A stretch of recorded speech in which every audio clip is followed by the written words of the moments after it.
Bonjour, Guru Jagat, je vous remercie pour les données de connexion à votre web. Nous voyons actuellement que je suis connecté à l'espace administration grâce à la barre d'administration qui est visible ici. Cette grosse barre noire est visible aux administrateurs et permet de passer de la gestion administrative de votre web à votre web.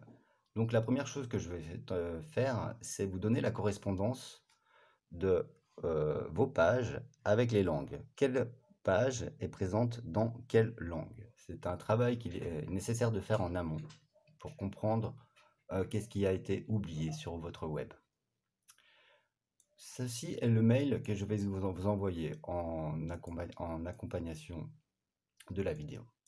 Nous voyons les 3 points: formation de professeurs, association fédérée, formation en ligne. Ces 3 axes nécessitent tous des comptes utilisateurs. Et maintenant, ce que je vais vous montrer à travers un forum et à travers un blog devra nous permettre de prendre des décisions sur la création des comptes utilisateurs. Voici un forum. C'est un forum que j'ai créé pour le lycée français de Barcelone. Un forum possède des discussions. Donc là, je ne suis pas connecté au forum. Je tente d'accéder à une discussion. Et je ne peux pas accéder au contenu de la discussion. Il me faut un compte utilisateur. Donc je me connecte au forum. Et une fois connecté au forum, je vais pouvoir rentrer dans les discussions. Nous voyons qu'une discussion se compose d'un sujet. Il y a des personnes qui créent des sujets. Voici un sujet, voici un autre sujet. Et les personnes qui créent des sujets très facilement en rentrant un titre, une description. Et une des opportunités des forums est que les sujets peuvent contenir un fichier Excel, par exemple. À travers un sujet de forum, nous pouvons faire une upload de n'importe quel fichier. Maintenant, rentrons dans un sujet. Nous voyons qu'un sujet contient des réponses. Ceci est le sujet. Et un forum permet de créer des réponses à un sujet. Donc, il y a des utilisateurs capables de créer les sujets, nous l'avons vu. Et il y a aussi des utilisateurs capables de créer des réponses. Ceci est une réponse. On rentrerait ici le texte de la réponse. Et une des autres opportunités du forum est qu'il est aussi possible d'ajouter des fichiers à une réponse. Là, je pourrais uploader par exemple un fichier Excel dans une réponse de forum. Voilà, donc les grandes opportunités des forums, ce sont la possibilité de faire des uploads de fichiers. Mais la grande contrainte est qu'il est nécessaire de discerner les utilisateurs capables de créer des sujets, des utilisateurs capables de créer des réponses. Donc voici pour un forum. Un forum est donc beaucoup plus dur à maintenir qu'un blog, par exemple. Je vous montre maintenant un blog. Nous sommes sur le site 3kundalini.com et ici, il y a un lien vers le blog. Nous ouvrons le blog et nous voyons qu'un blog est constitué de différents articles. Prenons un article et nous voyons le contenu de l'article.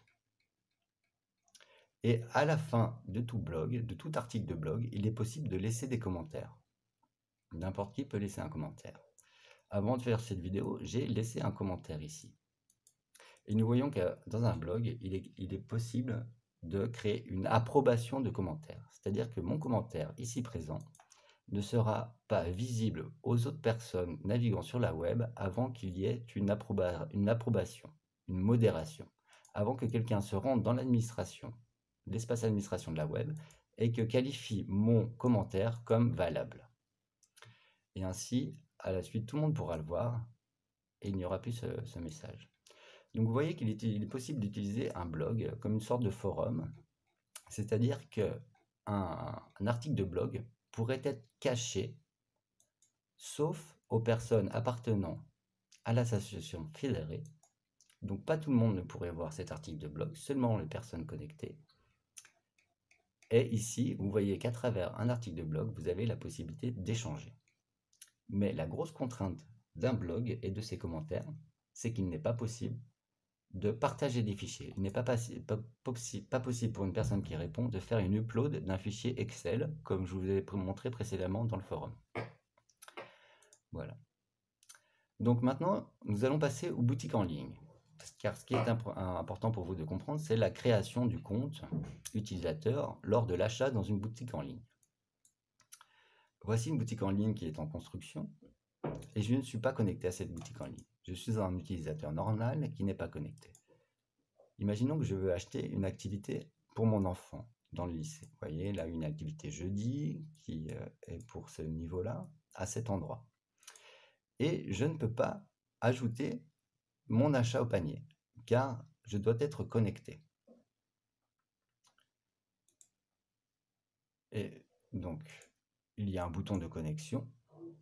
Et si vous n'avez pas de compte encore, il y a un bouton d'adhésion.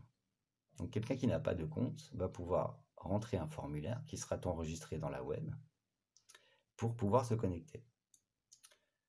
Moi, je possède déjà un compte, donc je vais me connecter.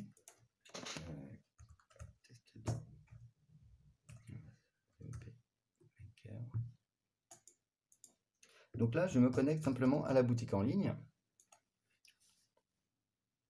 Et nous voyons qu'une fois que je suis connecté, j'ai accès à l'espace Mon compte, où je peux voir les commandes que j'ai passées à travers la web et où je peux aussi changer les informations de mon compte.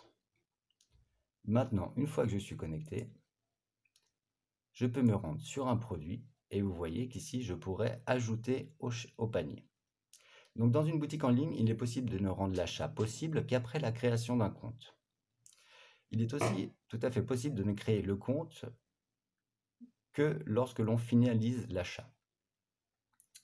Donc, pour vous, question importante au niveau des formations de professeurs, voulez-vous que les gens qui achètent une formation de professeur soient préalablement enregistrés dans la web ou voulez-vous rendre l'achat possible sans compte utilisateur? Il faut savoir qu'un compte utilisateur, c'est pratique car vous pouvez vérifier si cette personne, vous la connaissez et vous pouvez aussi forcer la personne à ajouter une photo à son compte utilisateur. Ici, il est possible, en théorie, de rajouter un espace photo où votre client, quelqu'un qui suit la formation, pourra faire une upload de photos. Ça, c'est très pratique pour les gestionnaires de centres de yoga parce que vous avez tellement de personnes qu'il est difficile pour vous de mettre un nom sur une tête.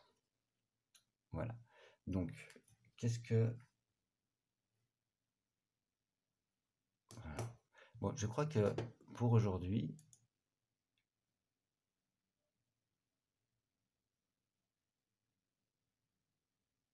Voilà. Donc, il y a une grande question, excusez-moi pour cette petite pause, il y a une grande question qu'il faut se poser par rapport aux 3 axes dont vous avez besoin, la formation de professeur, l'association des fédérés et la formation en ligne, c'est la question de la langue.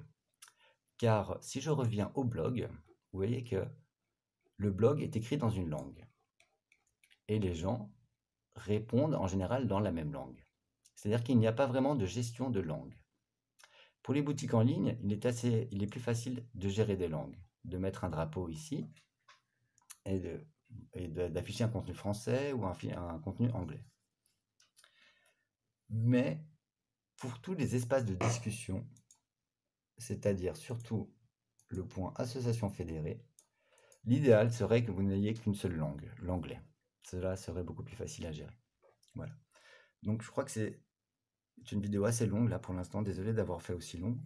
Prenez-en connaissance et nous nous contactons. Merci.